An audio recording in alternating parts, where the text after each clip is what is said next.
ഞാൻ വന്നിരിക്കുന്നത് കൂർക്ക വെച്ചിട്ടുള്ള റെസിപ്പി ആയിട്ടാണ്. അപ്പോൾ അത് ചെയ്തെടുക്കുന്നത് എങ്ങനെയെന്ന് നോക്കാം. ഇവിടെ കൂർക്ക ഞാൻ വൃത്തിയാക്കി എടുത്തിട്ടുണ്ട്. ഇത് പെട്ടെന്ന് നമുക്ക് വൃത്തിയാക്കി എടുക്കാൻ വേണ്ടിയിട്ട് ആദ്യം ഈ കൂർക്ക നല്ലോണം ഒന്ന് കഴുകിയിട്ട് ഇതിനകത്തിലെ കല്ലും മണ്ണും എല്ലാം കളയണേ. എന്നിട്ടൊരു തുണിയിൽ കെട്ടിയിട്ട് പതുക്കെ നമ്മൾ തല്ലി കൊടുക്കണം. ഒരുപാട് ആഴത്തിൽ തല്ലരുത്, പതുക്കെ പതുക്കെ തല്ലി കൊടുക്കുക. അങ്ങനെ ചെയ്യുമ്പോൾ തന്നെ കൂർക്കയുടെ തൊലി പെട്ടെന്ന് പോയി കിട്ടുവേ. അതിനുശേഷം കത്തി കൊണ്ട് ചുരണ്ടിയിട്ട് അതിൻ്റെ നാര് കളഞ്ഞാലും മതി. കൂർക്കയ്ക്ക് കുറേ നാരുകളുണ്ടാവും, അതിൻ്റെ നാര് ചെത്തി കളയണം. അങ്ങനെ ക്ലീനാക്കി എടുത്തതാണ് ഇത്. വലിയ കൂർക്കയൊക്കെ ഞാനിവിടെ കട്ട് ചെയ്തും എടുത്തിട്ടുണ്ട്. ചെറുത് അങ്ങനെ തന്നെ ഇട്ടേക്കുവാണ്.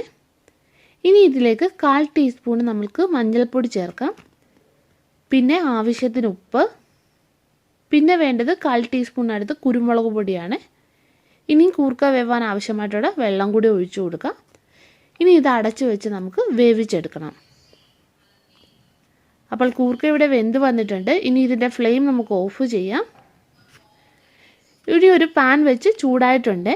ഇതിലേക്ക് ഇനി കുറച്ച് വെളിച്ചെണ്ണ ഒഴിച്ചു കൊടുക്കാം. നമ്മൾ വെളിച്ചെണ്ണയിൽ ചെയ്യുമ്പോൾ ഒരു പ്രത്യേക ടേസ്റ്റാണ്. അപ്പോൾ വെളിച്ചെണ്ണ ചൂടായി വന്നിട്ടുണ്ട്. ഇനി ഇതിലേക്ക് 4-5 വെളുത്തുള്ളി ചതച്ചത് ചേർത്ത് കൊടുക്കാം.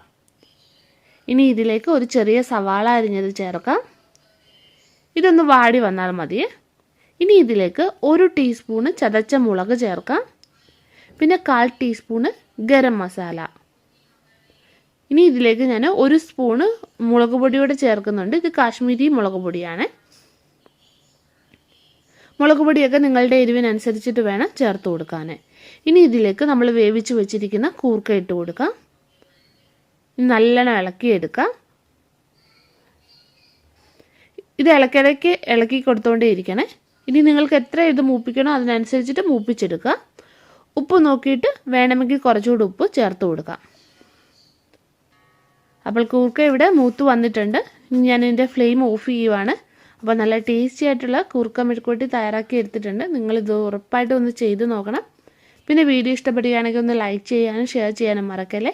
അപ്പോൾ നമുക്ക് വീണ്ടും മറ്റൊരു നല്ല റെസിപ്പിയുമായിട്ട് കാണാം.